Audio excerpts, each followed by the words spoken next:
বলেন। হ্যাঁ আজকের অনুমতি কি তোমার শিওরলে? আমি আজকে সিলেটে আছি, ব্লেড মাসুম সাদিয়ে একটা তুলপার খেলা দেখে দেবো আমি। আপনারা সবাই বলেন। এখন তো বর্তমানে এখানের পরিস্থিতি দেখতেছি, এখানে মেয়ে নিয়ে ঢুকে নিষেধ, কাপেল ঢুকে নিষেধ। অবশ্যই না, এদের উপকালা ভাই সবকিছু বলাই তো হয়তো হবে ভাইয়া, নাহলে এখন তো আপনি যেহেতু একটা সেলিব্রিটি মানুষ, ঠিক আছে, আপনাকে অবশ্যই জায়গাটা ওরা করে দিবে। এবার আপনার মন্তব্য কি, ওখানে বলে কি করবেন? আমি ওখানের ভিতর প্যাকেজ করবো। করবেন?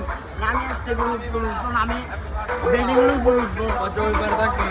অবশ্যই ওইখানে মানে এখানে আসি, এখানে পর্যন্ত অনুমতিটা কি, মানে ছোট ভাইদেরকে নিয়ে? অবশ্যই ওদের সাথে আমি মজা ধরবো, আসছি না মজা ওর জন্য খেলা হবে আমাদের, সব আনন্দ চলবে। চলবে।